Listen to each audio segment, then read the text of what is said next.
የዩኤፋ ቻምፒየንስ ሊግ ሩብ ፍጻሜ የረቡዕ ምሽት ጨዋታዎችን ቅድመ ጨዋታ ጉዳዮች ይዘን ቀርበናል። መንሱር አብዱልቀኒ ነኝ።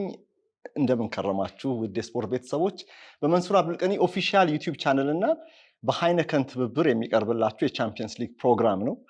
ይህ ፕሮግራም ቀደም ሲል በአርሰናል እና በሪያል ማድሪድ ጨዋታዎች ላይ በሰፊው አንድ ፕሮግራም አንድ ቪዲዮ ሰርተንላችሁ ነበር። አሁን ደግሞ እስቲ በረቡዕ ምሽት ሁለት ግጥሚያዎች ላይ ትኩረት እናደርጋለን። በፓርክ ደ ፕራንስ ፔዤ ከአስቶን ቪላ እንዲሁም ባርሰሎና ከቦሩሲያ ዶርትሙንድ እነዚህ ሁለት ጨዋታዎችን በሚመለከት ቅድመ ጨዋታ ሀሳቦችን፣ ትንተናዎችንና ለአድማጮች ለተመልካቾች ሊሆኑ የሚችሉ ተገቢ ናቸው የምንላቸው መረጃዎችን ይዘን መተናል። የዩኤፋ ቻምፒየንስ ሊግ ስፖንሰር የዩኤፋን ፓርትነር የሆነውን ሃይነከንን ከልብ አመሰግናለሁ። ብቻዬን አይደለሁም፣ ዛሬ አወያይ ነኝ። እኔ መንሱር አብዱልቀኒ፣ በስተግራዬ በዚህ በኩል እስክንድር ታምራት አለ። በጀርመን ቡንደስሊጋ ጉዳዮች በፈረንሳይ ሊግ በሰፊው ይሰራል። የቀድሞ የካናል ፕላስ ቴሌቪዥን ኮሜንታተርም ነበረ። እንዲሁም ምን ያህል ማሙ በተለይ እኛ የእግር ኳሱ አካባቢ ያለን የሚዲያ ጓደኞቹ በስፔን ላሊጋ ጉዳዮች ላይ በብዙ የምናደንቀው እናንተም የምታከብሩት ተንታኛችን ነው። እንኳን ደህና መጣችሁ።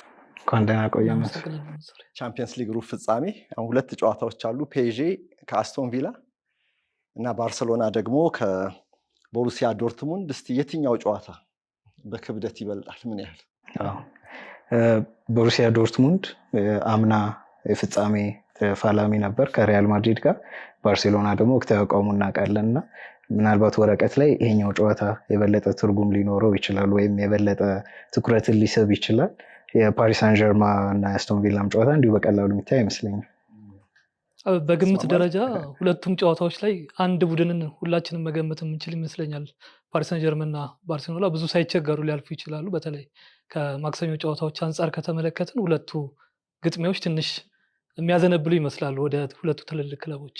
አዎ እንግዲህ አራቱን ክለቦችን ካየን የረቡዕ ምሽት ተጋጣሚዎች አራቱም የቻምፒየንስ ሊግን ፍጻሜ ያውቁታል። ግን አስቶን ቪላ ዩሮፒያን ካፕ በሚባልበት በዛ በቀደምት ከትውልዶች በፊት በነበረው ጊዜ ነበር ያኔ ከአውሮፓ ሀያላን ክለቦች አንዱ የነበረው። አሁን ቪላ ፓርክ ቻምፒየንስ ሊግን ከስንት ዘመን በኋላ ማስተናገድ ችሏል። የቻምፒየንስ ሊግ አንተም ያኔ አስቶን ቪላ ስኬታማ በነበረበት ጊዜ አይታወቅም ነበር። 92-93 የውድድር ዘመን ላይ ነው የአውሮፓ እግር ኳስ ማህበር ዩሮፒያን ካፕ የሚባለውን የቀድሞውን የውድድር ስያሜ ወደ ቻምፒየንስ ሊግ ቀይሮ በፎርማትም በአቀራረብም በብዙ መልኩ ቀይሮ ይኸው አሁን እንግዲህ ሱሰኛ አድርጎናል አይደል? በተለይ በዚህ የጥሎ ማለፍ ዙሮችን ሩብ ፍጻሜ፣ ግማሽ ፍጻሜና ፍጻሜ ላይ የምናያቸው ፉክሮች አስደናቂ ናቸው እና የትኛውም ጨዋታ ሊታይ የሚገባው ጨዋታ ነው። ውድ የስፖርት ቤተሰቦች እናንተም እስቲ የትኛው ጨዋታ ይበልጣል? የትኛውን ትከታተላላችሁ? ከሮብ ምሽት በዚህ ኮሜንት ስር አስተያየቶቻችሁን ጻፉልን። ላይክ፣ ሼር፣ ሰብስክራይብ እያደረጋችሁ ቻነሉንም እንድትወዳጁን ከኛ ጋር እንድትቆዩ ተደራሽነታችን እንድታሰፉልን ከአክብሮት ጋር እጠይቃለሁ። እንግዲህ ውይይታችን እንጀምራለን። የጨዋታዎቹን ክብደት በተመለከተ ነበር ቀደም ሲል የጠየኳችሁ። እስቲ በፓሪስ ሳን ጀርመን እና በአስቶን ቪላ እንጀምር። ትልቁን ጨዋታ እንግዲህ የተሻለውን ያለውን ወደኋላ እናድርገውና ፔዤ ከአስቶን ቪላ ከረጅም ጊዜ በኋላ ነው ቀደም ሲል እንደገለጽኩት አስቶን ቪላ የመጣውና ይሄ ቻምፒየንስ ሊግ ልምድ በዜሮ ኤክስፒሪየንስ ነው የመጣው በቻምፒየንስ ሊግ ከተባለ በኋላ። ፔዤ ግን ለፍጻሜም ደርሷል ቅርብ ጊዜ በኮቪድ ወቅት ላይ። ዘንድሮ ደግሞ ለወጥ ብሎ ነው የመጣው። ፓሪስ ሳን ጀርማ የከዋክብት ስብስብ አይደለም፣ ልክ ነው፣ የተዋሃደ ቡድን እንጂ። ስለዚህ ፔዤ ዘንድሮ ይሳካለታል ብለን አስቶን ቪላ እንግዲህ ፓሪስ ሳን ጀርማ የቅርብ ጊዜ የቻምፒየንስ ሊግ ታሪኩ እጅግ የተሻለ ይሁን እንጂ አስቶን ቪላ ፒኤስጂ ያላሳካውን ነገር በድሮ በዩሮፒያን ካፕ ስያሜ ቢሆንም አግኝተዋል። ዋንጫውን አሸንፏል። ፍጻሜ መድረስ ብቻ አይደለም፣ ያ መንፈስ ከፍ ያለ ነው የሚሆነው ፍጻሜ ከመድረስ እና ደግሞ አንተም እንዳነሳው የፓሪስ ሳን ጀርማ ከ3-4 ዓመት በፊት የነበረው ቡድንና የሆኑ ፍጹም ልዩነት አላቸው። ያ ፍጻሜ የደረሰው ቡድን በከዋክብት የተሞላ ሜሲ አይኖር እንጂ ሊዮኔል ኔይማር እና ክሊያን ምባፔ አብረው የተጣመሩበት ቡድን ነበረ። መሀል ክፍል ላይም እንደ ቬራቲ አይነት ትልቅ ስም ያላቸው፣ ከኋላም ቢሆን ማርኪኒዮስ ጥሩ ብቃት የነበረበት ዘመን ላይ ነው። አሁን ፍጹም እንግዲህ በካምፖስ እና በሉዊስ ኤንሪኬ ስር ፍጹም የተለወጠ ፓሪስ ሳን ጀርመን ነው እዚህ ጋር ያለውና እንደ አስቶን ቪላ ባይሆንም የፓሪስ ሳን ጀርመን ቀደምት የቻምፒየንስ ሊግ ታሪክ እንደ ድሮ ታሪክም ሁላ ሊታሰብ ይችላል። ሌላ ቡድን ነበር ያንን ጀብዶ የፈጸመው እስከ ፍጻሜ በኮቪድ ወቅት የደረሰው ቡድን ማለት ነው። አሁን ግን በተለየ የቡድን አቀራረብ የቡድን መንፈስ እንደ ቡድንም በመጫወት የመጣ ቡድን ነው። ይሄ ደግሞ ትልቅ ለውጥ ልዩነት የሚፈጥር ይመስለኛል ካለፉት የፓሪስ ሰን ጀርመን ቆይታዎች። ቀላል ፎርሙላ አለ የእግር ኳስ ደጋፊዎች ሁሉ እንደወረደ የሚያምኑበት። ትልልቅ ከዋክብትን መሰብሰብ ማለት ማዘዋወር ማለት ዋንጫ መብላት ሻምፒዮን መሆን ያስችላል የሚል እምነት አለ። ግን እንደዛ አይደለም። የእግር ኳስ ሎጂክ እንደዛ አይደለም። ቡድን መሆንን ይጠይቃል። ከዋክብት ሲሰበሰቡ ኢጎ ይበዛል። ነገር ግን ኢጎ የሌላቸው ተሰጥኦ ያላቸው ተጫዋቾች ደግሞ ቡድን ከሰሩ የማይሸነፍ ህብረትን መፍጠር ይችላሉ። ይህንን ህብር በመፍጠር በኩል ፒኤስጂ ምልክት አሳይቶናል ዘንድሮ። በተለይ ከሊቨርፑል ጋር የነበረው ጨዋታ ብዙ የሚያስደንቅ ነበር። እንግዲህ እንደ ውድድሩም ትልቅነት ሊግ አይደለም ቻምፒየንስ ሊግ ነው እና ሊቨርፑል ነው ተጋጣሚውም። በዚህ ረገድ ልዩነቱ እንዴት ትገልጸዋለህ? ከታክቲክ ከቡድን ውህደት አንጻር የነዛ ኤምባፔ፣ ሜሲ፣ ኔይማር ስብስብና ይሄኛው ልዩነት አለው ካልን እንዴት ትገልጸዋለህ? ምን ያህል? ቅድምም እንዳነሳኸው ብዙ አይነት ቡድኖች አሉ፣ በጥራት የሚገነቡ እና ደግሞ በከዋክብት የሚገነቡ። ከጫፍ እስከ ጫፍ ጋላክቲኮችን ተመልክተናል። ኢቭን በዓላማ ከግብ ጠባቂ እስከ አጥቂ ድረስ ዓለም ላይ ያሉ የተባሉ ምርጦችን ሰብስቦ ሪያል ማድሪድ ስኬታማ ሲሆንም ሲቸገርም ተመልክተናል። በዚዳን ስርም ጋሬት ቤል፣ ቤንዜማ እና ሮናልዶም ተጠቅሞ እንደነ ሞድሪች አይነት ተጫዋቾችንም ተጠቅሞ ሌላ ሁለተኛ ጋላክቲኮ ኤራ ነው እስከሚባል ድረስ ተመልክተናል። እንደዚህ አይነት ቡድኖች ማኔጅመንት ይመስለኛል ዋነኛው ነገር። ኢጎዎች ማኔጅ ይደረጋሉ። ሜዳም ላይ ደግሞ ባሎንዶር አሸናፊን ሸርተቴ ውረድልኝ ከኋላ ትራክ ባክ አድርገህ ታግለህ ኳስ ቀማልኝ አትለው ይላል። ምክንያቱም ይሄ በቃ የኮከብ ተጫዋቾች ተፈጥሮ ነው። ስለዚህ ያንን ባላንስ ለማድረግ ምን ማድረግ አለብኝ የሚለውን ነገር የአሰልጣኞች ላይ የሚያርፍ ይመስለኛል። ስለዚህ ያንን ማኔጅ ማድረግ ከተቻለ በኮከብ ተጫዋቾችም ስኬታማ መሆን ይቻላል። ግን ብዙ አሰልጣኞች ደግሞ የሚፈልጉት ዋይት ቦርድ ላይ የጻፉትን ታክቲክ የሚተገብሩላቸው 11 ተጫዋቾች እርስ በርስ የሚተጋገዙበት እና አንዱ ለአንዱ ከለላ መሆን የሚችልበት ያ የበለጠ አይነት ሃርሞኒ የሚኖረው ይመስለኛል። እና ፒኤስጂ አሁን ዘንድሮ የተመለከት ነው በተለይ በሉዊስ ኤንሪኬ ስር እየተገነባ ያለው ፓሪስ ሳን ጀርማ ይሄኛው ባህሪው የጎላ መጥቷል። በእርግጥ እንደ ኦስማን ዴምቤሌ አይነት ተጫዋች አለው። ኦስማን ዴምቤሌ አንዳንድ ጥሩ ያልሆኑ ውድድር ዓመታትን አሳለፈ እንጂ ለባሎንዶር ይጠበቅ የነበረ ባርሴሎና ከፍተኛ ዝውውር አውጥቶ የኔይማር ተተኪ ሊያደርገው የፈለገ ተጫዋች ነበረ። ስለዚህ እንደዚህ አይነት ኮከቦችን ቢኖሩ ፒኤስጂ ቤት የበፊቱ አይነት መከፋፈል ብራዚላውያን እና ሌሎች ተጫዋቾች የሚባል አይነት ነገር እየቀረ አሁን በጣም አንድ ውህድ የሆነ ቲም እየተመለከትን ነው እና ትልቁን ክሬዲት ሉዊስ ኤንሪኬ የሚወስድ ይመስለኛል። የዘንድሮ የፓሪስ ሳን ጀርመን ስኬትን ስናወራ መቼም በተለይ ረቡዕ ምሽቱን ጨዋታ አስመልክተን ስለ ፒኤስጂ ካነሳን የዴምቤሌ ርዕስ መሆን አለበት የግድ። ዘንድሮ በስብስብ ውስጥ አሁን በልዩ ብቃት ውጤታማ የሆነ ያየነው ተጫዋች ነው ዴምቤሌ። ግን ቀድሞ የምናውቀው ዴምቤሌ በባርሰሎና እና አሁን የምናየው አንድ አይደለም። ይሄኛው ኃላፊነት የሚሰማው በዲሲፕሊን ብዙ ማይታማ ነው። ያኛው ደግሞ ለአሰልጣኝ የማይመች አይነት ዛሬ ጥሩ ነው ብለህ ነገ ትሬኒንግ የማይመጣ አይነት ተጫዋች ነበረ፣ ወይም ዘግይቶ ይመጣ ነበር። እንደው ሉዊስ ኤንሪኬ ዴምቤሌን በዚህ መልኩ እንዴት ነው ኢጎውን እንደው ሊያቀዘቅዘው የቻለው? ምን ይመስልሃል? ምክንያቱ ያለፈው የውድድር ዘመን ብዙ ትምህርት የሰጠው ይመስለኛል ለራሱ ለዴምቤሌም እንደ ተጫዋች የበለጠ ጎልብቶ እንዲመጣ። ሉዊስ ኤንሪኬም በምን አይነት መልኩ ይህንን ተጫዋች ወደ ጥሩ ብቃት አመጣለሁ የሚለውን ፎርሙላ እንዲያገኝ ቀመሩን እንዲወስድ በጣም የረዳው ይመስለኛል። ምክንያቱም አምና ከሊጋ ከፍተኛ አሲስት አድራጊዎች መካከል ነበረ ዴምቤሌ። ግን የዲሲፕሊን ክፍተቶችም ነበሩበት። አንድ ጨዋታ ላይ እንደውም አግዶት ነበረ ከትሬኒንግ ጋር በተያያዘ እና በግልጽ ጋዜጣዊ መግለጫ ላይ ሞቶ ተጫዋቹን ዲፌንድ ከማድረግ ያንን ባህሪውን ማድረቅ እንዳለበት በደንብ በግልጽ ተችቶት ነበረ ከዛ ኢንሲደንት በኋላ ከዛ ክስተት በኋላ እና ያኛው የባርሳው ዴምቤሌ ምልክቶች ይታዩ ነበረ። በፓሪስ ሳን ጀርመን እንደዛው ከስሙ እንዳይጠፋ ምልክቶች አምና ይታዩ ነበር። አሁን የተቀየረው ነገር ምንድነው? ከክሊያን ምባፔ ጋር በጣም ቅርብ ነበረ ዴምቤሌ። የውድድር ዘመኑ መጨረሻ ጨዋታዎች ሁለቱም አምልጧቸው ነበር። ወደ አሜሪካ አቅንተው የኤንኤፍኤል ጨዋታ ይመስለኛል ወይም የሙዚቃ ኮንሰርት ላይ እዛ ላይ መታደም ፈልገው ቅድሚያ ሰጥተው እንግዲህ ፍቃድ አግኝተዋል። ግን ሁለት የሊጋ ጨዋታዎች ይቀሩ ነበር እና ጓደኛሞች ናቸው ሁለቱ።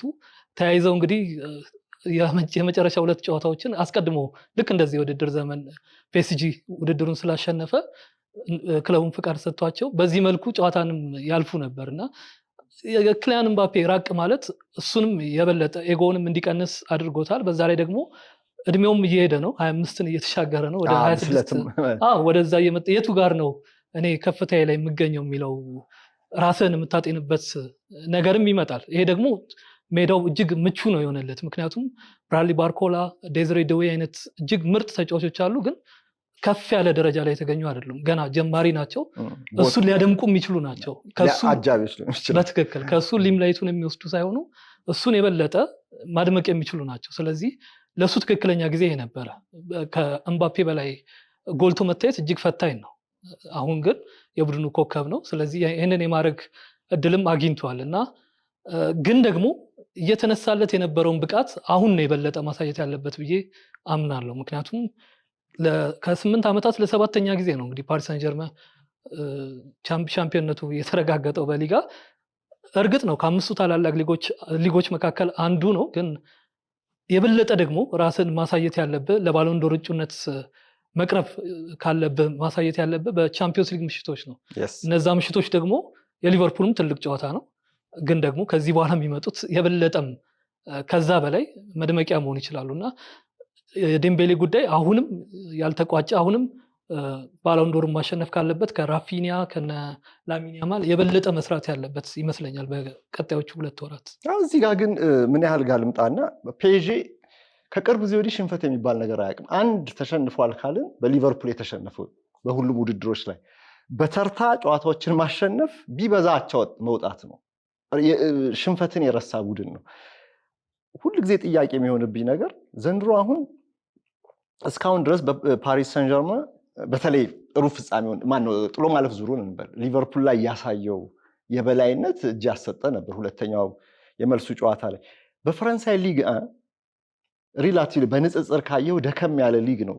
እዛ ላይ ብዙ ጊዜህን እየቆየህ እያሳለፍክ ቻምፒየንስ ሊግ ላይ አልፎ አልፎ በመምጣት ውጤታማ የመሆን ፎርሙላ ይሄ እንዴት ሊሆን ይችላል? እዛ ብዙ የምትቆይበት ሊግ ላይ ተጋጣሚዎች ደከም ካሉ እዚህ መጥተህ ከትልልቅ ቡድኖች ጋር ስትጫወት አይከብድም ወይ ጨዋታው? አሁን ከሊቨርፑል ጋር ይሄን አላየንም፣ ግን ለቀጣይ ግጥሚያዎች እንደዚህ አይነቱ ነገር አይፈትነውም ወይ? በጣም አይ ቲንክ ያለፉት ዓመታትም የፓሪስ ሳን ጀርመን ትልቁ ችግር የነበረው ይሄ ይመስለኛል። ባየር ሙኒክ በሆነ መልኩ የዚህ ተጠቂ ነበረ። የተጋጣሚዎቹ ደካማ መሆን ብቻ አይደለም፣ ገና ማርች ላይ ቻምፒዮን ይሆናሉ። ልክ ፓሪስ ሳን ጀርመን በዚህ ሳምንት እንደሆነው ቻምፒዮን መሆን ማለት ፓርቲ ማድረግ ነው። በቃ አሸንፈናል የሚል ስሜት ነው። ስለዚህ ትሬኒንጉም ዝግ ማለቱ አይቀርም። የፈለገ ኢንቴንሲቲውን ጠብቅ ቢሉ ሊጉ ላይ ያንን ጠንካራ እንቅስቃሴ ለማድረግ ትንሽ ወደኋላ ማለት ነገር ይኖራልና ይሄ ዞሮ ዞሮ ተመልሶ ከፍተኛ ካሊበር ላይ የሚገኙ ሌሎችን ትልልቅ የአውሮፓ ቡድኖችን በሩብ ፍጻሜና በግማሽ ፍጻሜ መግጠም ነው የሚሆነው እና አይ ቲንክ ይሄ የባየር ሙኒክን በሆነ መልኩ የፓሪስ ሳን ጀርማንም ያለፈው ዓመታት በጣም ትልቁ ፈተና ይመስለኛል። ሉዊስ ኤንሪኬ ሊያደርግ የሚችለውና አይ ቲንክ እዚህ ቡድን ላይ ሰርቶታል ብዬ የማስበውም ሁሌም ፎከስ እንዲያደርጉ ዜናዎች እንደተመለከት ነው ምንም አይነት ፓርቲ አልነበረም የፓሪስ ሳን ጀርማን ሻምፒዮን ከሆኑ በኋላ በዚህ በተጠናቀቀው ሳምንት። ይሄ አንድ ምልክት ነው። ከዚህ በፊት በተደጋጋሚ ሲያደርጉት ተመልክተን ነበር። እዚህ ተጫዋቾች ፎከስ እንዲያደርጉ የሆነ ጥብቅ የሆነ ነገር ከሉዊስ ኤንሪኬ ያለ ማለት ነው እና ይሄ መሻሻል ከመጣና የበለጠ ትኩረት ማድረግ ከቻሉ ይሄኛው ውድድር ዓመት ላይ ያሉበት ጥሩ ፎርም ተጨምሮበት ቲንክ ስኬታማ ሊሆን ይችላሉ ብዬ ገምታለሁ። የፒኤስጂ ግን አሁን እስቲ የሊቨርፑልን ጨዋታ ብዙ በቻምፒየንስ ሊግ ካልን ብዙ የተደነቀበትን እንውሰድና ያን ጥንካሬ ይዞ ይቀጥላል ብለን አሁን ከአስቶን ቪላ ጋር ረቡዕ ምሽት ይሄው ነገር አለ ብለን ካሰብን ሊቨርፑል ላይ ያየኸው ትልቁ ጥንካሬ ምንድን ነው? የቡድን ስራ ብለናል፣ እሱ አይደለም። አሁን እንቆራርጠው እስቲ የፒኤስጂ የዘንድሮ ፒኤስጂ አይበገሬ ሊሆን የሚችልበት ምልክት ምንድን ነው? ጠንካራ በጣም ጥሩ የመሀል ተከላካይ ጥምረት፣ የአየር ላይ ኳሶችን መከላከል የሚችሉ በጣም ኢንዱስትሪየስ የሆኑ 3 ትንሽ ቁመታቸው ሊያሳጣቸው ቢችልም ሌሎች ጨዋታዎች ላይ በተለይ አስቶን ቪላም ላይ ወደ በኋላ እናነሳዋለን እንደ ኦናና አይነት ረዥም አማካይ ያለበት አማካይ ክፍል ላይ ትንሽ ይሄ ኔጌቲቭ ነገር ቢሆንም በጣም ኢንዱስትሪየስ የሆኑ ኔቬስ፣ ቪቺኒያ እና ፋቢያን ሩይዝ ከፊት ደግሞ ቅድም ያነሳ ነው ኦስማን ዴምቤሌ ፈጽሞ ከዚህ በፊት እንጠብቀው የነበረው አይነት ከመስመር ተነስቶ የመስመር ተከላካይ ጋር አንድ ለአንድ ቀንሶ የሚያልፍ በግራግሩ ከቀኝ ተነስቶ ነገሮችን መፍጠር የሚችል ተጫዋች ነበር ዴምቤሌ። አሁን በ10ኛ 9 ቁጥር ፖዚሽኑን እየለቀቀ ለሌሎቹ ስፔስ እየፈጠረ በጣም በጣም ሲረብሽ የነበረው በተለይ ሊቨርፑል ጨዋታ ላይ ትልቁ ፋክተር የነበረው ኦስማን ዴምቤሌ ነበር። በዚህ የ10ኛ 9 ቁጥር እንቅስቃሴው እነ ቨርጂል ቫንዳይክ፣ ኮናቴ ፍጹም መፍትሄ እስከሚያጡበት ድረስ ጨዋታውን ወደ ፓሪስ ሳን ጀርማን እንዲያጋድል ትልቅ አስተዋጽኦ ያደረገው በዚህ እንቅስቃሴው ነበር እና ተከላካይ መስመር ጥንካሬ፣ አማካይ ክፍል ኢንዱስትሪየስነስ እና የኦስማን ዴምቤሌ በጣም ዩኒክ የሆነ እንቅስቃሴ ትልቅ ፋክተር ነበር። ባርኮላ፣ ክቫራትስኬሊያ ከዴምቤሌ ጋር ያላቸው ለመከላከል የማይገመቱ አይነት ሆኖ ታገኛቸዋል። አንዱ መሀል ላይ ያለ ስትለው ግራ ነው፣ ግራ አለ ስትለው መሀል፣ እንደዚህ አይነት ድብልቅልቅ የሚል ግን የታሰበ ይሄ ደግሞ የሉዊስ ኤንሪኬ አንድ መገለጫ የኤምኤስኤን ጊዜ ሜሲ፣ ሱዋሬዝ፣ ኔይማር ተጫዋቾቹ ከባህሪያቸው የተነሳ ያመጡት ነው ብለን አሰብን እንጂ ሉዊስ ኤንሪኬ መጫወት የሚፈልግበትን መንገድ ነው። አይ ቲንክ የኤምኤስኤን አይነት የፊት መስመር ፍሉዊዲቲ አሁንም ፓሪስ ሳን ጀርማን ጋር እየተመለከት ነው። ስፔሻሊ ዴዚሬ ዱዌ በጣም ትልቅ ፕሮስፔክት ይመስላል። በጣም በጣም ፕሮሚሲንግ ተጫዋች ነው ያለው። ጥንካሬ ፊዚካሊ ሹቶቹ በጣም ጠንካራ ናቸው። ከዚህ በፊት በወጣቶች ቶርናመንትም ተመልክተ ነው ነበር። አሁን ፓሪስ ሳን ጀርማን ያለው በጣም በጣም አስገራሚ ተጫዋች ነው። ስለዚህ የፈረንሳይ ታለንት የታወቀ ነው። ከፈረንሳይ ታለንትም ወደ ዋናው ቡድን የመጡ ኳሊቲ ተጫዋቾች አሉ እና በብዙ መልኩ አይ ቲንክ በጣም ጥሩ ቡድን ነው። ቀደም ሲል ምን ያህል የፔዥን የመሃል ተከላካይ ጥምረት በጥንካሬነት አንስቶታል። ግን ማርኪኖስ አሁን በቅጣት ምክንያት አይሰለፍም በዚህ ጨዋታ ላይ። ዊሊያም ፓቾ እና ቤራልዶ ናቸው ሊጣምሩ ይችላሉ ተብሎ የሚጠበቀው። የማርኪኖስ አለመኖር ከመሪነትም አንጻር ከጥሩ አንበልነትም ከልምድም አንጻር ምን ያህል ይጎደዋል? በትክክል ቤራልዶ እንግዲህ በብሔራዊ ቡድን ሁለቱም ብራዚላውያን ከመሆናቸው ውጪ ከማርኪኒዮስ ጋር የልምድ ከፍተኛ ልዩነት አለ እና ደግሞ ጠንቃቃ ተከላካይ አይደለም ቤራልዶ። በተለይ ቦክስ ውስጥ ሳጥን ውስጥ አንዳንድ ጊዜ በቶሎ ጥፋቶችን የሚፈጽም አይነት ተጫዋች ነው።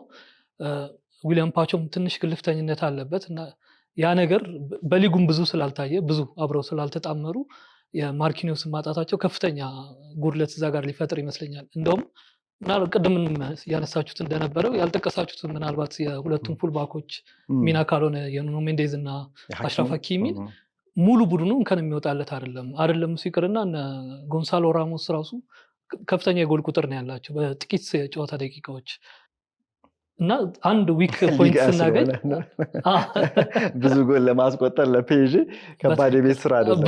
ብዙ ድሎች የሚፈጥሩ ተጫዋቾች ስላሉ በተለይ ከጃንዋሪ በኋላ ክቫራትስኬሊያም ስለተጨመረ ያለ ያቀልለት ይችላል እና አንድ ዊክ ሊንክ አሁን የጠቀስከው ነው ማርኪኒዮስ አለመኖሩ ምናልባት በቃ አንድ ግዴታ እንፈልግ ከተባለ እሱ ይመስለኛል። ምክንያቱም ዶናሩማ ያለፉት 2 ዓመታት ይንገጫገጭ ነበር በተወሰነ መልኩ። አሁን ግን በተለይ ጀግና አድርጎታል። በተለይ የሊቨርፑሉ ምሽት የመልሱ ጨዋታ እና አሁን አንድ ዊክ ሊንክ ተገኘ ማለት ነው የማርኪኒዮስ አለመኖር እንደ አመራር ብቃቱ። ምክንያቱም ደግሞ በልምድም አማካይ ዕድሜው እጅግ አነስተኛ ነው። ወደ ከ25ም የሚያንስ ይመስለኛል የመጀመሪያ 11 እና ያ ጉድለት ሊፈጠር ይችላል። አሽራፍ ሀኪሚ ምናልባት የበለጠ ቡድኑን የማነሳሳት የመምራት ሜዳ ላይ ያለውን ስህተቶችን የማየት ተጫዋቾችን የመምከር ኃላፊነት የበለጠ ወደሱ ይመጣ ይመስለኛል። ብዙ ዓመታትም በክለቡ እንደመቆየቱ የእድሜ አማካዩ ፕሮባብል ላይንአፑን ካየን ይሰለፋሉ ተብሎ የሚጠበቀው 24 ዓመት ገደማ ነው አሁን ማርኪኖስ ባለመኖሩ ምክንያት። ግን ስለ ፔዤ ስናወራ ደግሞ አስቶን ቪላን መርሳት የለብንም፣ መናቅም ያለብን አይመስለኝም።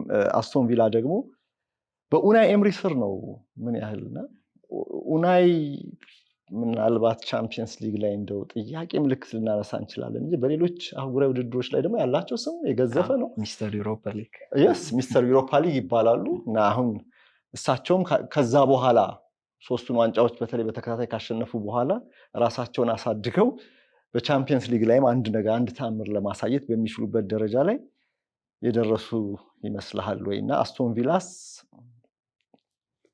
ከፔዥ አንጻር እንዴት ይታያል?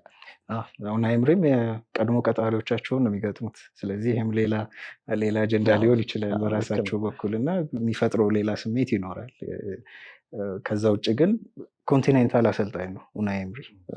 ሲቪያን ይዞ በሊጉ እንኳን ጥሩ ሳይንቀሳቀሱ በኤሮፓ ሊግ በጣም ተከታታይ ስኬታማ ጊዜያትን ያሳለፉ አሰልጣኝ ናቸው። በአስተን ቪላ ቡድኑን ለመገንባት በቂ ጊዜ አግኝተዋል። ቡድኑ የመጀመሪያ ዝውውሮች ከዛም ሁለተኛ ዙር ዝውውሮች አድርገው አሁን ሶሊድ የሆነ ለአውሮፓ ቻምፒየንስ ሊግ ቦታዎች ለመግፋት እየጣረ ያለ ቡድን ተሰርቷል እና ይሄ ቡድን አሁን ቡድን ግንባታ ስቴጁን ወይም ይሄ የቡድን ሳይክሉን ጥሩ ደረጃ ላይ የሚገኝ ብዙ ቡድኖች ለመግጠም የሚፈሩት አይነት ደረጃ ላይ ደርሷል። ግን ስቲል ይሄ ቻምፒየንስ ሊግ ነው፣ የራሱ የሆነ ሜንታሊቲ ይጠይቃል። አስተን ቪላ ደግሞ ከ1982 በኋላ ቻምፒየንስ ሊግ ራሱ ርቀው የቆዩ ናቸው። ያኔ የሰባዎቹ መጨረሻ እና የሰማኒያዎቹ መጀመሪያ የእንግሊዝ ቡድኖች አውሮፓን ወደ መቆጣጠር የደረሱበት ኖቲንጋም ፎረስት፣ ሊቨርፑል፣ አስተን ቪላ ተከታታይ 6 ቻምፒየንስ ሊጎች አንድ ላይ ያነሱበት የሄይዘል ረብሻ ተነስቶ እንግሊዞቹ እስኪቀጡና በዛው ረዥም ጊዜ እስከሚቀሩ ድረስ በጣም ስኬታማ የነበሩበት ውድድር ነው። አሁን ከዛ ዘመን በኋላ ነው ተመልሶ ቻምፒየንስ ሊግ ወደ በርሚንጋም ከተማ የመጣውና ታሪክ የሚጠቅም ይመስላል ለአስቶን ቪላ።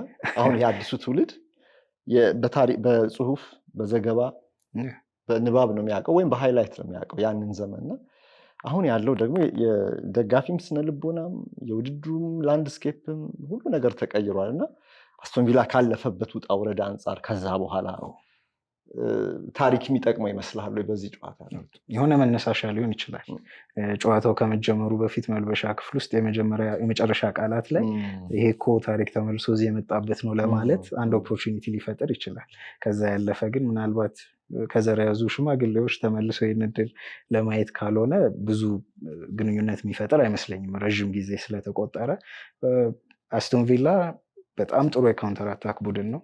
ስለዚህ በዛ ፓሪስ ሳን ጀርማ በጣም ፍሉድ የሆነው ቦታ ተቀይሮ ይሄ ኦርጋናይዝ በሆነው ኬዮሶች መሀል የካውንተር አታክ እድል ከተገኘ አይ ቲንክ በጣም ሊቀጡ የሚችሉበት እድል ሊፈጥሩ ይችላሉ። ካለፈው አሁን ማርኪኖስ አለመኖር ያው እስክንድር እንዳለው የሆነ በጥርጣሬ እንድናየው የሚያደርገን ነገር አለ ከበስተጀርባ። የቆሙ ኳሶች ላይም እጅግ በጣም አደገኛ ቡድን ነው፣ በተለይ ማዕዘን ምቶች ላይ እና ብዙ በፕሪሚየር ሊጉ ላይ ከመሪዎቹ አንዱ ነው። አይ ቲንክ ኖቲንጋም ፎሬስት እና አስቶን ቪላ ነው የሚመሩት ኢቭን ከአርሰናል በላይ ከቆመ ኳስ ጎሎች እና ይሄም ፋክተር አለ። ስለዚህ ከሜዳቸው ውጭ ስለሆነ የመጀመሪያውን ጨዋታ የሚጫወቱት የሆነ ነገር ይዘው ተስፋ የማያስቆርጥ ውጤት ይዘው ወደ ቪላ ፓርክ ከተመለሱ ለሚቀጥለው ሳምንት የሆነ ተስፋ ሊሰንቁ ይችላሉ። የኮንሳና የፓው ቶሬስ ጥምረት መሀል ተከላካይ እና ሶስቱ ቅድም ያወራንለት የፔዤ ፍሉይድ ማጥቃት የሚፋጠጡበት ጨዋታ ነው ይሄ። ምን እንጠብቅ እስቲ? ፓርክ ደ ፕረንስ ላይ ነው ይሄ ግጥሚያ። ፔዤ ባለሜዳ ቡድን ነው። ፔዤ የበለጠ የቅርብ ጊዜ ታሪክ አለው። ፔዤ ከአስቶን ቪላ የበለጠ በዚህ ውድድር ላይ ዘንድሮ ያው ሊቨርፑል ነው የሚጠቅሰው ያለፈውን እዛ ላይ ያየነውን ጥንካሬ በቅርብ ጊዜው አይተናልና እዚህ ጋር አስቶን ቪላ አንደርዶግ ነው በመጠኑ የተሻለው ግምት ለፓሪስ ሰን ጀርመን የሚሰጥ ይመስለኛል። ስለዚህ በተወሰነ መጠን አስቶን ቪላ እንደ አንደርዶግ ጨዋታውን የሚጀምር ይመስለኛል። ግን የመልሱ ግጥሚያ ደግሞ በሜዳው መሆኑ ጥሩ አጋጣሚ ነው ለኡናይ ኤምሬ። ቅድም የአስቶን ቪላን የቀድሞ ታሪክ አንስተ ለምን ያህል ስጠይቀው ነበረ። እዚህ ጋር ደግሞ በተመሳሳይ ኡናይ ኤምሬ መክፈቻ ላይ መግቢያ ላይ እንዳልከው ሚስተር ዩሮፓ ሊግ ይሁኑ እንጂ በቻምፒዮንስ ሊግ ጥሩ ስም የላቸው። በተለይ ደግሞ ያ እንዲፈጠር ምክንያት ያደረገው ከባርሴሎና ጋር የነበረው የመጀመሪያውን ጨዋታ ለፓሪስ ሰን ጀርመን አሸንፈውለት እንግዲህ በሳቸው አስደናቂ ታክቲክ 4-0 ካሸነፉ በኋላ ነው ብዙ ነገር የተገለበጠው። መልሱ ጨዋታ 6-1 ነበር የተረቱት። እጅግ በቻምፒዮንስ ሊግ ታሪክ እኔ ባርሴሎናን ታደንቃለህ፣ ግን በጥሎ ማለፍ መድረክ ላይ እንደዚህ አይነት ደካማ ብቃት ያሳየ ቡድን በጣም በትንሹ ነው የምናገኘው። ከዛ በኋላ ያደጉ አይመስልም። አሁን እሳቸው ላይ ግን ትልቅ ከጨዋታው በፊት ትልቅ ሸክም ይመስለኛል። ግጥሚያውን ሲጀምሩ ያ ነገር የተፈጠረው ከፓሪስ ሰን ጀርመን ጋር ነው። እርግጥ የመጀመሪያው ጨዋታ በምን አይነት መልኩ የሚሄድበት መንገድ ሁለተኛውን የበለጠ ሊወስን ይችላል። ግን ሜንታሊ ግን ለእሳቸው ከባድ ይመስለኛል። ምክንያቱም የሚገጥሙትን ፓሪስ ሰን ጀርመን ነው ስቴጁም ተመሳሳይ ነው። አሁን ሩብ ፍጻሜ ላይ ነው የምንገኘው። እሱን ነገር አሰልጣኙም ማለፍ ሉዊስ አለባቸው። ኤንሪኬ ነው፣ የዛኔም ሉዊስ ኤንሪኬ ይቅርታ ነበር የባርሴሎና። ይቅርታ የኡናይ ኤምሬን ለኡናይ ኤምሬ የሚፈትናቸው ይመስለኛል። ሁለቱም ስፔን እግር ኳስ ላይ ብዙ ስለቆዩ የተወሰነ ሁለቱን ደባልቄያቸዋለሁ፣ ግን ለኡናይ ኤምሬ ነው እንግዲህ ፈታኝ የሚሆነው እና ጨዋታውን በዛ መልኩ ነው የሚጀምሩት እንደ አንደርዶግ። ግን ደግሞ መሀል ሜዳ ላይ ያለው ቀድማችሁ እንዳነሳችሁት ኦናናን ተነስተዋል። ግን ቲልማንስም በተመሳሳይ ፊዚካሊ እጅግ ብርቱ ተጫዋች ነው። የቆመ ኳስ ላይም ተመልሶ የሚመጣ ኳስን ከሳጥን ውጭ ሁላ ደጋግሞ ሲያስቆጥር አይተናል። የማጊን ልፋትም በትክክል እንደውም ከሜዳ ውጭ ፓርክ ደ ፕራንስ ላይ ኦናና፣ ቴሌማንስ ከዛ ይሄ ብራዚላዊ በ10 ቁጥር ቦታ ላይ መጊንን ሁሉ ጨምሮ በሶስቱ ጠንካራ አማካዮች የሚጀምሩ ይመስለኛል። የሮጀርስ ብቃት ወደ መስመር ወጥቶ ወደ ቀኝ መስመር ወጥቶ በተለይ በዚሁ ሳምንት መጨረሻ ሁሉ ጎል አስቆጥሯል። ኖቲንግሃም ፎሬስትን ያሸነፉት በነገራችን 6 ጨዋታ በተከታታይ አሸንፏል። አስቶን ቪላ በጥሩ ብቃት ላይ ነው የሚገኘው። ፎሬስትን ማሸነፍ በራሱ ፎሬስትን አሁን ዝቅ አድርገን እንመልከተው እንዴት አስቸጋሪ ቡድን እንደሆነ እሱም አንድ ነገር ነው እና እነ ዋትኪንስ ከፊት ደግሞ አሉ። ኦሊ ዋትኪንስ እሱም ራሱን 29 ዓመቱ ነው። መቼም በዚህ ሰዓት ያልበሰለ ከመቼም አትረስ። አሴንሲዮም አለ። እሱን ያዘገዩት ለምን መሰለህ? ለብቻው እስቲ እንወያይበት ብዬ ነው የአሴንሲዮን ጉዳይ። ግን እነዚህ ልጆች በቻምፒየንስ ሊግ ላይ ረጅም ርቀት የሚጓዙ ናቸው ወይ? ፖቴንሻላቸውን አንክድም። ነገር ግን የምናወራው ስለ ቻምፒየንስ ሊግ ነው እና ረጅም ርቀት መጓዝ የሚችሉ ናቸው ወይ? ስማቸው ትልቅ አይደለም። አስቶን ቪላዎችን ይሄ ራሱ ትልቅ ስኬት ነው። በቻምፒየንስ ሊግ ሩብ ፍጻሜ ጨዋታ መድረስ፣ በሮብ ምሽት ጨዋታ የትኬት ገቢ ማግኘት፣ እነዚህ ሁሉ ነገሮች ቀላል አይደሉም።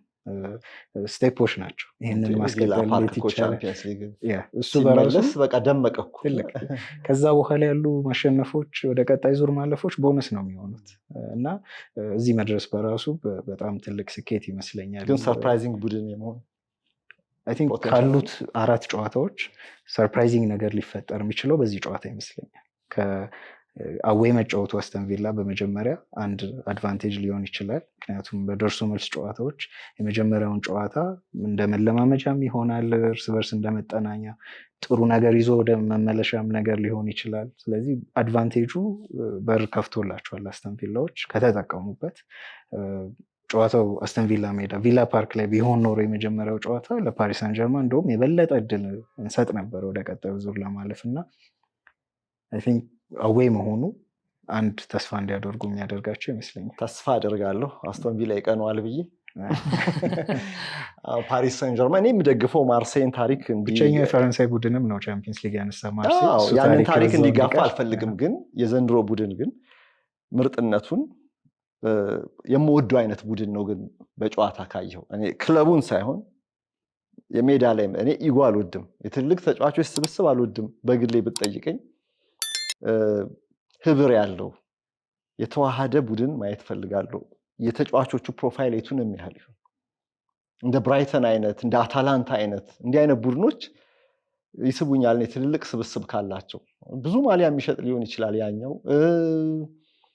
ጨዋታዎች በሚከናወኑበት ጊዜ ትልልቅ ተጫዋቾች የተሰባሰቡበት አይን ማረፊያ ብዙ ሊኖር ይችላል። ግን የቡድን ስራ አትመለከትም ብዙ ጊዜ እና ከዛ አንጻር ይሄኛው ፔዤ እሱን አምናለሁ የተሻለ ጥሩ አይነት ቡድን እንደሆነ። የምወደው አይነት ስልት የምወደው አይነት አቀራረብ ነው። ግን የማልወደው ቡድን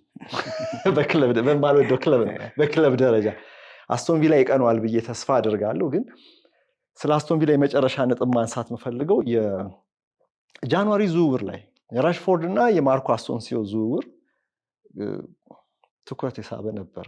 ራሽፎርድ ከማንቸስተር ዩናይትድ መከራው እንደ ትንሽ የሆነ ቀና የማለት ነገር ምልክቶች እያሳየ ነው። ማርኮ አሴንሲዮ ግን በውሰት ነው የመጣው ከፔዥ ቀጣሪ ክለቡ ላይ መልሶ ጎል ሊያስቆጥር ነው።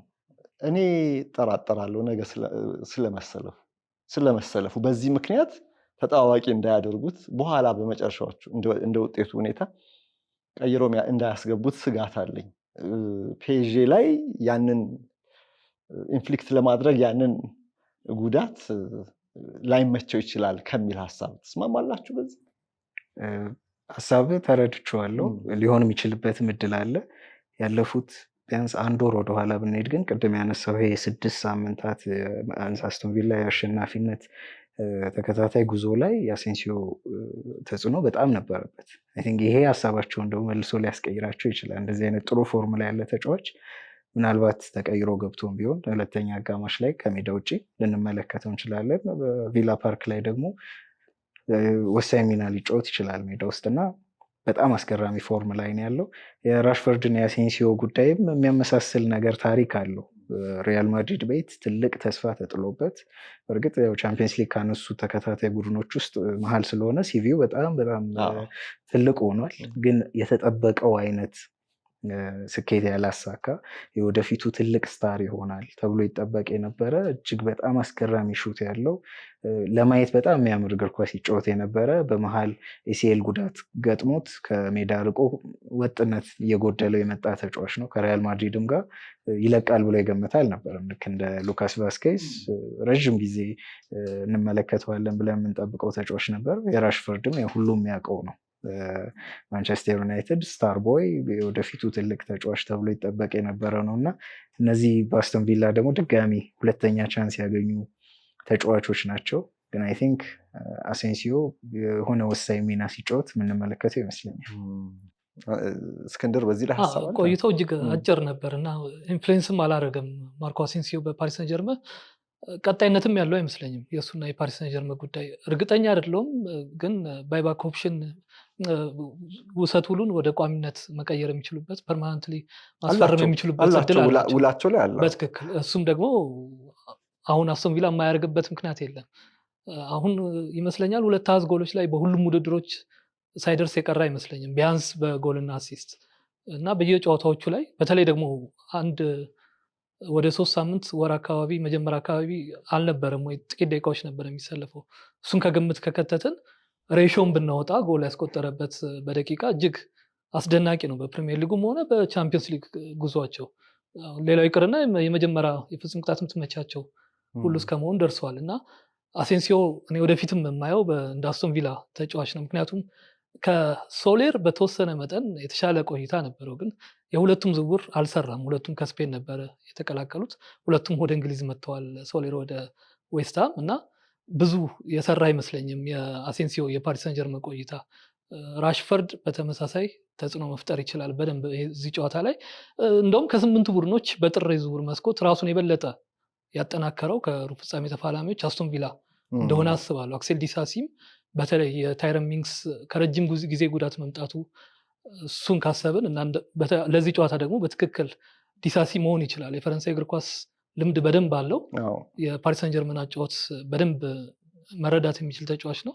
ምናልባት ወደ መጀመሪያ አሰላለፍም ሊመጣ ይችላል። ከዶኔል ማለን እንደውም እሱን መርጠው ነው ቀድሞ ያስመዘገቡት። ምክንያቱም ከጥር ካስፈረምካቸው ተጫዋቾች 3ቱን ብቻ ነው ወደ ቻምፒዮንስ ሊግ ቡድን መክተት የምትችለው ማስመዝገብ የምትችለው። ከማለን አሁን ተከታታይ ጨዋታዎች ካገባው ተጫዋች እሱን ነው የመረጡት እና 3ቱ ዝውውሮች ምናልባት የክቫራትስኬሊያ ካልሆነ በስተቀር 8ቱ ሩብ ፍጻሜ ከደረሱ ቡድኖች ካየን አስቶን ቪላ ጥሩ የጥር መስኮት የነበረው ይመስለኛል። በዩኤፋ ቻምፒየንስ ሊግ 71 ደቂቃዎችን ተጫውቷል። ለፒኤስጂ ማርኮ አሴንሲዮ ጎሎች አሉት። በሊግ ለፈረንሳይ ለፒኤስጂ ካስቆጠረው በላይ በቻምፒየንስ ሊግ ያስቆጠረው ይበልጣል። አሴንሲዮ በቻምፒየንስ ሊግ በአጠቃላይ እንግዲህ ለፒኤስጂ ያስቆጠረው ነው። የሚያጋራቸው ታሪክም ራሱ ቀላል አይሆንም። ሪያል ማድሪድ ማሪያ ቻምፒየንስ ሊግን በሚገባ ይቶታል። ፓሪስ ሳን ጀርማንን መግጠም ምን ማለት እንደሆነ ጠንቅቆ ያውቃል። ሪያል ማድሪድ ቤት እያለ እዚህ ብዙ ንግግሮችን ሁሉ የሚያደርግ ይመስለኛል። የቱ ቦታ ላይ መረጋጋት፣ የቱ ቦታ ላይ ጫን ማለት እንዳለባቸው እና ቀላል አይሆንም ተጽዕኖ። በፒኤስጂ በኩል ብዙም ጉዳት የለም። ቅጣቱ ነው የበለጠ የሚያነጋግረው የማርኪኒዮስ የሊካንግኢን ጉዳት ካልሆነ በስተቀር የጨዋታ ማለት ቲም ኒውስ ላይ የሚታይ የበዛ ጉዳት የለም። እንደ እንግሊዝ ክለቦች በብዛት ያው የጉዳት ፈተና የገጠሙ የሊጉ ጉዳይ ቀደም ያነሳነው ጉዳይ እሱ ሊሆን ይችላል። ስኳዱም ሰፊ ነው፣ ፓሪስ ሰን ጀርመን ሰፊ ነው። በዚህ ላይ ደግሞ የሚገጥምህም ቻሌንጅ ደግሞ ለጉዳት ሊዳርግ ያው የእንግሊዝ ፕሪሚየር ሊግ ፊዚካሊቲም እኮ እዚህ ላይ ከጨዋታ መብዛት መደራረብ ብቻ ሳይሆን ያም ታሳቢ መደረግ ያለበት ይመስለኛል። በፓርክ ደ ፕረንስ ፓሪስ ሰን ጀርመን ከአስቶን ቪላ ምሽት 4 ሰዓት ላይ ነው ረቡዕ ቻምፒየንስ ሊግ ሩብ ፍጻሜ ግጥሚያ ሆኖ የምንመለከተው። በዚያው ሰዓት ደግሞ ሌላ ጨዋታ አለና ወደሱ እናምራለን። ግን ፒኤስጂ እና አስቶን ቪላን እናንተ በምን ውጤቱን ምን ያህል ስንት ለስንት ይሆናሉ ብላችሁ ትገምታላችሁ? እዚህ ኮሜንት ስር እስቲ አስቀምጡልን። እኔ ደግሞ ለነሱ ጥያቄውን ላቅርብና እስቲ ገምት እስክንድር። ፓሪስ ሰን ጀርመን በ2 ጎል ልዩነት የሚያሸንፍ ይመስላል። የመጀመሪያውን ብቻ አይደል? 3-1 ጎል ይቆጠርበታል። ግን አስቶን ቪላ ካገባ አሴንሲዮ ለጥሩ ታሪክ ጎል ያስቆጥራል የምትለው አስቶን ቪላ ካገባ ምን ያህል? እኔ ያልተጠበቀ ውጤት የሚከሰትበት ጨዋታ ይመስለኛል። ለዚህ ምክንያቱ ደግሞ አስቶን ቪላ ከሜዳው ውጭ ያልተጠበቀ ነገር ይዞ ይመጣል የሚል ግምት ስላለኝ ነው። ስለዚህ 1-1 ይለያያሉ። 1-1 ይለያያሉ። እንደዛ ከሆነማ ቪላ ፓርክ የመልሱ ጨዋታ ድባቡን አትሞስፌሩን ለማየት እናፍቃለሁ። የመልስ ጨዋታ እንዴት መንሱሬ ግን የአሴንሲዮን አነሳን እንጂ ራሽፎርድም ፓርክ ደ ፍራንስ ላይ የማይረሳው ታሪክ አለው። የቀለበሱበት ውጤት ኦልድ ትራፎርድ ላይ 2-0 ተሸንፈው እሱም ከዋና ተዋናዮቹ መካከል አንዱ ነበር። እሱም በሌላ ጥሩ መነሳሻ ሊበቀል ነው ብለን ታስቡ ለምን አሸንፏል እንጂ ኦኬ። እና ለሱም ጥሩ መነሳሻ እሱ መነሳሻ ይሆንለታል ነው የምትለው? ኦኬ ዌል እንግዲህ እስቲ ራሽፎርድን በአስቶን ቪላ ማሊያ ምን ያህል በቻምፒየንስ ሊግ ደግሞ በውሰት የተቀበለውን ቀጣሪ ክለቡን ውጤታማ ያደርጋል የምንመለከተው ነው። ግን ከማንቸስተር ዩናይትድ በተሻለ ግን ቀና የማለት ነገር አለ በኡናይ ኤምሪ ስር። ምናልባትም በአስቶን ቪላ እንደው የደሞዙ ጉዳይ ለዝውውር አይመችም እናውቃለን። በቀጣይ ዓመታት ዘላቂ ሆኖ ልናየው እንችላለን። ግን የምናወራው ስለ ዩኤፋ ቻምፒየንስ ሊግ ሩብ ፍጻሜ ነው። በፓርክ ደ ፕረንስ ፒኤስጂ ከአስቶን ቪላ ረቡዕ ከ4 ሰዓት ጀምሮ ይከናወናል። ሌላም ጨዋታ አለ። ባርሰሎና ከቦሩሲያ ዶርትሙንድ። እረፍት እንውሰድና ደግሞ ወደዛ ጨዋታ መለስ። በካታሎኒያ ደግሞ ባርሰሎና ከቦሩሲያ ዶርትሙንድ ጋር ረቡዕ ምሽት የሚያከናውኑት ሌላው የቻምፒየንስ ሊግ የዘንድሮ የሩብ ፍጻሜ ግጥሚያ ይሆናል። ይህንንም ከአውሮፓ እግር ኳስ ማህበር ጋር ሆኖ በአጋርነት የሚያቀርብላችሁ ሃይነከን ይህንንም የእኛን ፖድካስት እንዲሁ ስፖንሰር አድርጎልናል። የዩኤፋ ቻምፒየንስ ሊግ ስፖንሰር ሃይነከን ከመንሱር አብዱልቀኒ ኦፊሻል ዩቲዩብ ቻናል ጋር በመተባበር የሚያቀርብላችሁ የቻምፒየንስ ሊግ ቅድመ ጨዋታ ውይይት ነው። እኔ መንሱር አብዱልቀኒ በስተግራ በኩል ከእስክንድር ታምራት እና ከምን ያህል ማሞ ጋር በቀኝ በኩል እየተወያየ እንገኛለን። ሁለተኛውን ጨዋታ እስቲ እንመልከት። ባርሰሎና ከቦሩሲያ ዶርትሙንድ። ኤፍሲ ባርሰሎና ዘንድሮ ስፔን ሻምፒዮን የላሊጋው ሻምፒዮን ይሆናል ብላ የምትጠብቀው ባርሰሎናን ይመስለኛል። የሪያል ማድሪድ የሆነ አንድ በላሊጋው ላይ ቀነስ ያደረገ ነገር አለ ሰሞኑን። የባርሳ ግን መቼ ነው የሚቆመው ለማወቅ ያስቸግራል። አቻ ይወጣ ይሆናል እንጂ እየተሸነፈ አይደለም። ይሄ ነገር በቻምፒየንስ ሊግ ላይ የሚመነዘር ይሆን ወይ? በተለይ ቦሩሲያ ዶርትሙንድ አሁን በወቅቱ ካለው ደካማ ብቃት አንጻር በነጽር። ትክክል። ባርሴሎና አስገራሚ ውድድር ዓመት እያሳለፈ ነው። በሊጉ ብቻ ሳይሆን በቻምፒየንስ ሊጉም ተመሳሳይ አይነት ወጥ የሆነ የበላይነትን እያሳየ ነው። አንድ ጨዋታ ብቻ ነው የተሸነፈው ከሞናኮ ጋር። እሱም በጣም እርሊ ጨዋታው እንደተጀመረ ኤሪክ ጋርሲያ ቀይ ካርድ አይቶ ከሜዳው ውጭ የተሸነፉት ጨዋታ ካልሆነ በስተቀር የሊጉ ፎርም ቻምፒየንስ ሊግም ላይ አለ። ልክ እንደነ ሪያል ማድሪድ ይሄ ቻምፒየንስ ሊግ ላይ የሚመጣ የተለየ ነገር ሊጉ ላይ የሚቀንስ ነገር ብለን የምንለየው ነገር የለም እና አስገራሚ ውድድር ዓመት በአዲሱ አሰልጣኝ ሃንሲ ፍሊክ ስር እጅግ ጥሩ የሆነ የቡድን ውህደት፣ የላሚን ያማልና የፔድሪ የግል ብቃት፣ ሌቫንዶቭስኪ የሚያገኛቸውን እድሎች የመጨረስ፣ ራፊኛ እንደ አዲስ የተለየ አይነት ብቃቱን ማሳየት መጀመር፣ ብዙ ነገሮች ናቸው የተሻሻሉት። እጅግ በጣም ድክመት ለማንሳት በጣም የሚያስቸግር አይነት ቡድን። ለጥያቄ ዘለልካት በለኝ አንድ ጥያቄ ሳልጠይቅ በኋላ እንዳልዘነገው፣ ዘንድሮ በቻምፒየንስ ሊግ ክላሲኮ ሊሆን ይችላል? ይሄ መሆንም ያለበት በእግር ኳስ እስከዛሬ ካልተሳኩ ፕሮፌሲዎች መካከል አንደኛው ይመስለኛል። ኤል ክላሲኮ በቻምፒየንስ ሊግ ፍጻሜ ሁለቱ የምንጊዜም ትልቆቹ ሁለት ክለቦች በምን ጊዜ ምርጡ ውድድር ላይ በፍጻሜ መገናኘት ማለት ለማሰብም እስካሁንም ለምን እንዳልተገናኙ ትልቅ ጥያቄ የሆነ የእድል ጉዳይ ካልሆነ እንደዛ ከሆነ እኮ ክላሲኮ በላሊጋ አየን፣ ክላሲኮ ሁለተኛውን እናያለን፣ ክላሲኮ በኮፓ ዴል ሬይ እናያለን፣ በቻምፒየንስ ሊግ ክላሲኮ በፍጻሜ እንመለከታለን፣ በሱፐር ካፕም ነበረ በሱፐር ካፕም ነበር። 5 ክላሲኮ በአንድ ሲዝን ልናይ አይሰለችም? ጉጉት እሺ አይሰለችም? ይቅርታ ጉጉቱን አይቀንሰውም? 2010-11 ላይ እንዲሁ ወደ 4 ክላሲኮች ተደርገው ነበር ቻምፒየንስ ሊግ ግማሽ ፍጻሜ መሆን እንጂ ያኔ ትንሽ ከእግር ኳሱ ይልቅ ጦርነቱ ነበር የሚያመዝነው። እድሜ ለጆዜ ሞሪኖ ይሁንና ያኔም ተመልክተናል። ሮንቲንክ የዛኔ ይሰለችን ሱፐር ካፕ ላይ መልሰው መቼ ነው የሚገናኙት እያለን በጉጉት ነበር የምንጠብቀው እና የማይሰለች ጨዋታ ቢኖር አይ ቲንክ ኤል ክላሲኮ ነው የሚሆነው እና ለእኔ በግሌ 10ም ጨዋታ ቢሆን ቻምፒየንስ ሊግ አንዱ እንዲሆን ነው ምኞቴ በፍጻሜ። የአርሰናል ደጋፊዎች ግን ዘንድሮ የቻምፒየንስ ሊግ ፍጻሜ ክላሲኮ እንዲሆን አይፈልጉም። እነሱን ያስቀራል። ባርሴሎናን በሁለተኛነት ቢደግፉም እንኳን ሪያል ማድሪድን በሁለተኛነት ቢደግፉ እንኳን አንደኛ የሚደግፉት አርሰናል እንዲያልፍ ከተፈለገ ሪያል ማድሪድን ጥሎ ማለፍ ስላለበት ክላሲኮ እንዲሆን አይፈልጉም። ባለፈው በሬዲዮ አንድ ፕሮግራም ላይ ሊሆን ይችላሉ የሚሉ ውይይት አንስቼ አድማጮች አስተያየት እንዲሰጡበት እንዴት እንዲህ ትላለህ ያሉት አርሰናል ደጋፊዎች ክላሲኮ በቻምፒየንስ ሊግ ፍጻሜ እንዴት በተዘዋዋሪ አርሰናል ይወድቃል የሚል ነው። ልክ ነው። ምኞታቸው የሚሆነው ባርሴሎናን በፍጻሜ ማሸነፍ ነው። ምክንያቱም 2006 ብቸኛ ጊዜ ቻምፒየንስ ሊግ ፍጻሜ በደረሱበት ወቅት የሮናልዲኖ የኤቶ ባርሳ ነበረ ያንን ዋንጫ ያሳጣቸው። እንደውም ማድሪድንም ጥለው ነበር በዛን ወቅት። በተመሳሳይ ይህንን ዘንድሮ ለመድገም ያለማሉ። እስቲ በቻምፒየንስ ሊግ ፍጻሜ ባየር ሙኒክና ቦሩሲያ ዶርትሙንድ የማክሰኞና የሮብ ምሽት የሚጋጠሙት ሁለቱ የጀርመን ክለቦች ደርሰው ነበረ። የቅርብ ጊዜ ትውስታችን ዌምብሌ ላይ ቦሩሲያ ዶርትሙንድ አሁን ለዛ ታጫዋለህ ወይ ለፍጻሜ ይደርሳል? በዛሬው ዋናው ርዕሳችን ባርሴሎና ቦሩሲያ ዶርትሙንድ ግን አሁን ዶርትሙንድ እንደው ለመርሃ ግብር ማሞያ ነው ከባርሴሎና ወቅታዊ ብቃት አንፃር እንደው እንዲህ ብሎ ደፍሮ መናገር ይቻላል? አይቻልም። ለምንድን ነው የማይቻለው? ፍጻሜ ድረስ ባናስበው እንኳን ይሄንን ማለፍ ይችላል። ለምንድን ነው እንደዚህ ማለት የማንችለው? ከሁለቱ ያምና ባለፍጻሜ ተፋላሚ የነበረው ዶርትሙንድ ነው እና ያ የበለጠ የሚሰጠው የሆነ ነገር አለ። ምክንያቱም እስከ ጫፍ መድረስ እንደሚችሉ ከወራት በፊት አሳይተውናል። አመትም አልሆነም። በዛ ጉዟቸውም ላይ እንደ ፓሪስ ሰን ጀርመን አይነት ጠንካራ ቡድንም ገጥመዋል። ግን አብዛኛው የዶርትሙንድ ችግር ብዬ የማስበው ከሜዳ ውጭ ያሉ ነገሮች ናቸው። ከባርሳ ጋር በብዙ ነገር ይመሳሰላሉ። እርግጥ ያ ችግር የመጣበት ምክንያት የተለያየ ሊሆን ይችላል።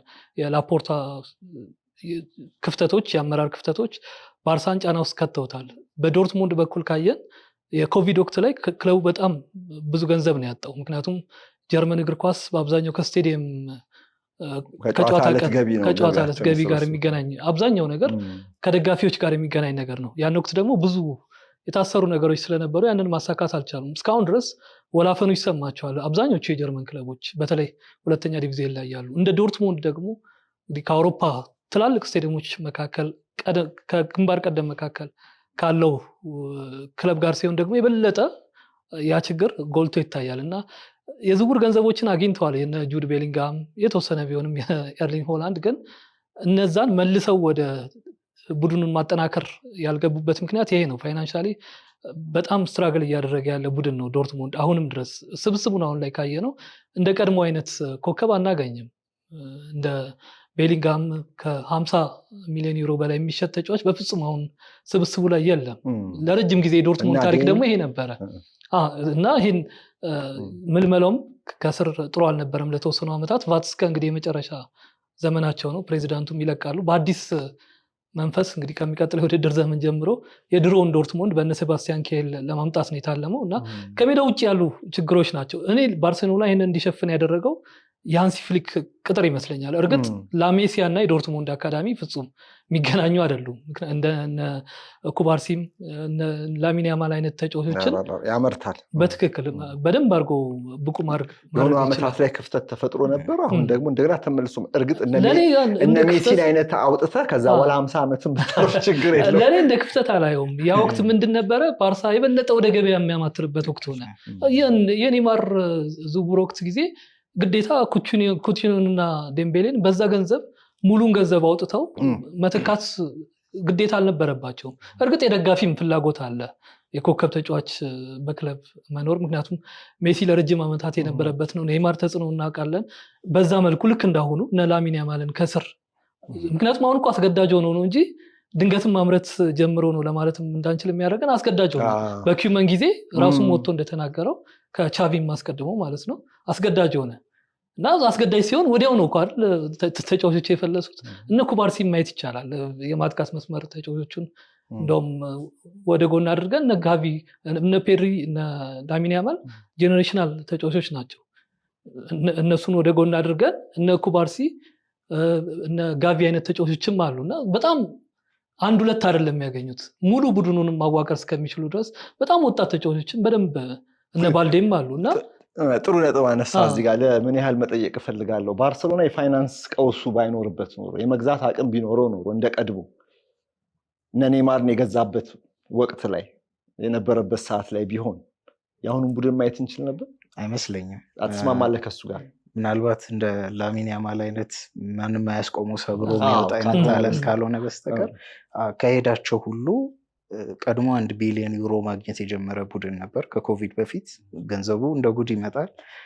ሜሲ ኮከቦች ጋር መጫወት ይፈልጋል። አባቱ በየ6 ወሩ ሜሲ ይህንን ይፈልጋል እያሉ የነ ባርቶሜዮ ቢሮ ያንኳኳሉ። ስለዚህ የነበረው አካሄድ ሜሲም እስካሁን ይጫወት ነበር ባርሴሎና ምናልባት ጫማውን ካልሰቀለ፣ ምክንያቱም እቅዱ ያ ስለነበር።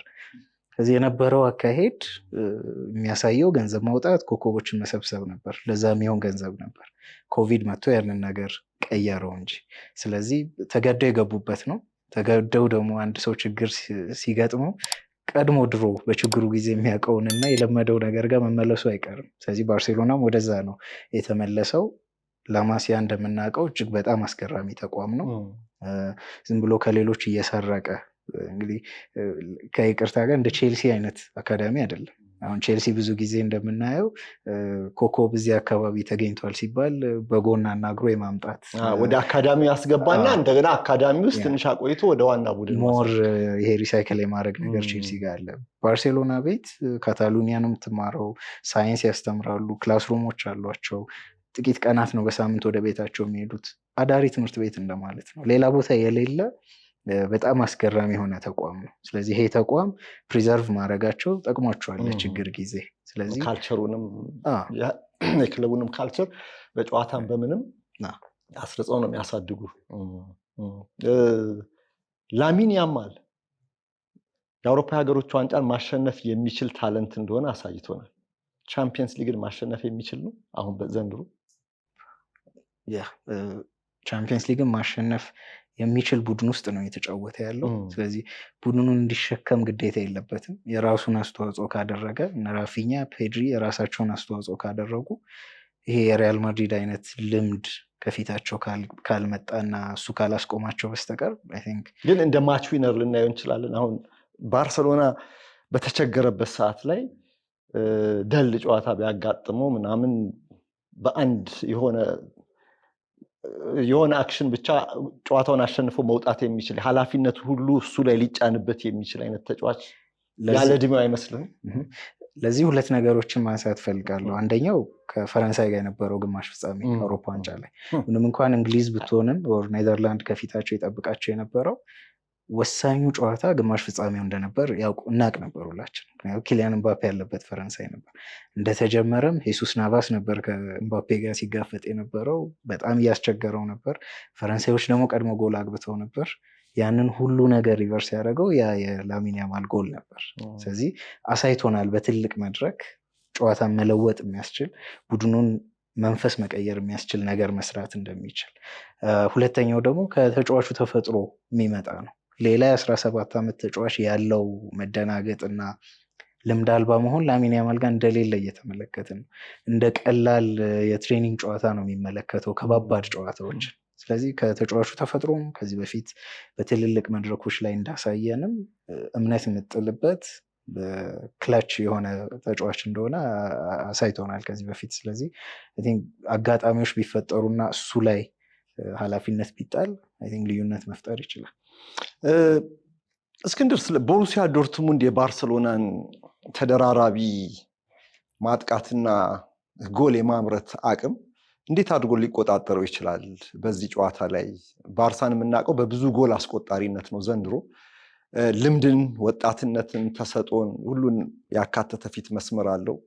ፍጥነትም ይሁን ቴክኒካዊ ልህቀት ራፊናን፣ ያማል፣ ሌቫንዶቭስኪ፣ ነጋቪን እንደ ቡድን ደግሞ ያለውን ስራ ብዙ ብለንበታል እና ይሄንን ዶርትሙንዶች እንዴት ሊቋቋሙት ይሄንን ሊያቆሙት የሚችሉበት ፎርሙላ ምን አይነት ነው?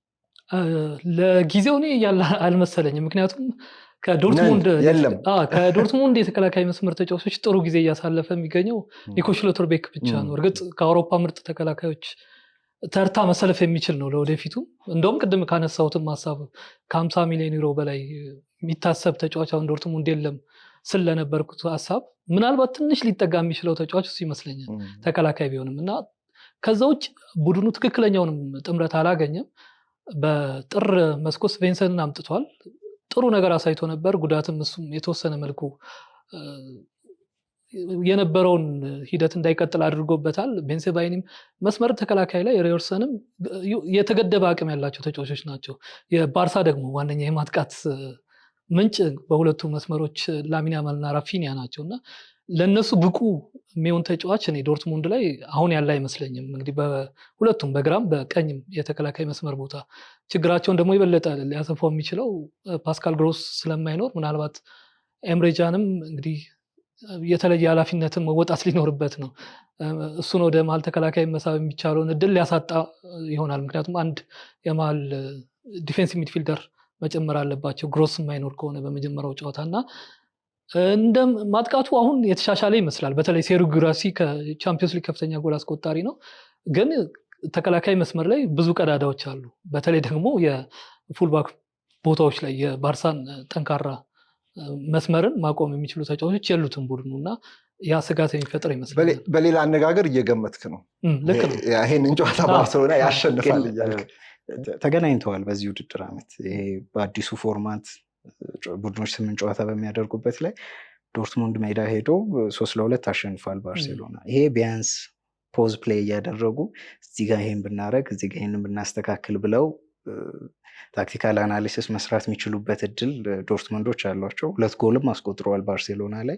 ስለዚህ አይ ቲንክ ያ ጨዋታ በሆነ መልኩ እንደ መማሪያም ሊጠቀሙበት የሚችሉ ይመስለኛል። ሪያል ማድሪድም 5 አስቆጥሮበታል ከ12 ጨዋታዎች። ቦሩሲያ ዶርትሙንድ በቻምፒየንስ ሊግ ዘንድሮ 3ቱን ተሸንፎ 2ቱን አቻ ወጥቶ ቀሪዎቹን ያሸነፈ ቡድን ነው። ግን በጀርመን ቡንደስሊጋ ላይ ደግሞ የራሱ የሆኑ ፈተናዎች እየገጠሙት ያለ በወቅታዊ ብቃቱ ቀደም ሲል እስክንድር እንዳለው እንግዲህ ከሜዳ ውጭ ያሉ ጉዳዮች ተጽዕኖ አሳድረውበት ሊሆን ይችላል። ግን ያን ያህል የሚፈራ ቡድን አይመስልም ከባርሴሎና ወቅታዊ አቋም አንጻር። ስለዚህ ውጤቱን እንገምት ቢባል ከኔ ከአንተ ባርሴሎና ያሸንፋል እንደምትል እርግጠኛ ነኝ። ግን ስንት ነው? 3-1 የሚሆን ይመስለኛል። 3-1 አለምን ለጊራሲ ነው በጣም ይሄ ለጊራሲ ፔናልቲ የሚመጣ ይመስላል። በጣም ፓውኮ ባርሲ ገጪ ተጫዋች ነው። ፔናልቲ የሚያገኙ ይመስለኛል ዶርትሙንዶች። ከዛ የሚመጣ ጎል የሚያገኙ ይመስለኛል። እንደዚህ አይነት የሁኔታዊ ትንተና ይመቸኛል ቀጥታ ከመገመት ይልቅ። አንተም ስትገምት እንደዚሁ አይነት ምክንያቶችን አቅርብ። እኔም ጎል የሚያስቆጥሩ ይመስለኛል። ምክንያቱም ሃይላይን የፍሊክ መታወቂያ ነው። ድሎችን ማግኘታቸው አይቀርም። ምክንያቱም ዶርትሙንድ ጨዋታውንም በምን አይነት መልኩ እንደሚቀርብ ይታወቃል ከኒኮ ኮቫች በፊትም። አሁን ኒኮ ኮቫች ደግሞ የበለጠ ጠንቃቃ አሰልጣኝ ነው፣ የጥሎ ማለፍ አሰልጣኝ ነው። ፖካልን አሸንፏል ከባየር ሙኒክ ከአይንትራክት ፍራንክፎርት ጋር። የእሱ የጨዋታ መንገድ የበለጠ ለጥሎ ማለፍ መድረኮች የተመቸ ነው እና በደንብ የሚያገኟቸው ይመስለኛል ኦፍሳይድ ትራፑን የበለጠ ሰብረው ለመግባት ዶርትሙንድ። ግን ደግሞ ብዙ ጎሎች በእርግጠኝነት ይቆጠርበታል። ኒኮ ሽሎተርቤክ ትልቅ ፈተና ነው የሚጠብቀው። ስለስንት ኩበልም ጥሩ አይደለም እና 4-1 ወይም 4-2 እንደ ቤኔፊካ አይነት ጨዋታ ነው የሚሆነው። ባርሳ ከቤኔፊካ ሁለቴ እንደተገናኙበት። ቦሩሲያ ዶርትሙንድ ደጋፊዎች ካላችሁ እንግዲህ ተገምቶባቸዋል እንዳፋቸው ያርግብን ብላችሁ መመኘት ይኖርባቸዋል። ግን ውድ አድማጮች ተመልካቾች እናንተስ ምን ትላላችሁ? በውጤት እዚህ ኮሜንት ስር እስቲ ባርሰሎና ከቦሩሲያ ዶርትሙንድ ረቡዕ ምሽት መጠናቀቂያ ውጤቱ ስንት ለስንት ሊሆን ይችላል? ጥሩ ገማችን ስሙን እንጠቅሳለን፣ ቢያንስ ይሄንን እንሰጣለን ብለን ሽልማት አናቀርብም። ለሚቀጥለው ግን ተመሳሳይ ፖድካስት ግን አንድ ነገር ይኖራል። ባርሰሎና ከቦሩሲያ ዶርትሙንድ 4 ሰዓት ረቡዕ ምሽት የሚከናወን የቻምፒየንስ ሊግ ሩብ ፍጻሜ ግጥሚያ ነው። የመጀመሪያ ግጥሚያ ማለት ነው። ይኸው ቻምፒየንስ ሊግ ደግሞ ከአውሮፓ እግር ኳስ ማህበር ጋር በመሆን ለመላው ዓለም የሚያቀርብላችሁ ሃይነከን የዚህ ፕሮግራምም የዚህ ፖድካስትም ዋነኛ አጋር ነው። ሃይነከንን ከልብ አመሰግናለሁ። እንዲሁም ደግሞ በዚሁ ጨዋታ ላይ ቅድመ ግጥሚያ ሀሳቦችን በማቅረብ እንዲህ አይነት ጠለቅ ያለ እውቀትን ላካፈሉን ለእስክንድር ታምራትና ለምን ያህል ማሙ ምስጋና ይላቅ ያለ ነው። እኔ ፕሮግራሙ አዘጋጅና አቅራቢ መንሱር አብዱልቀኒ፣ የቻነሉ ስም ያው መንሱር አብዱልቀኒ ኦፊሻል ነው። ቻነሉን ሰብስክራይብ፣ ላይክ፣ ሼር እንድታደርጉ ከአክብሮት ጋር እየጠየቅኩኝ እለያችኋለሁ። መልካም ጨዋታ።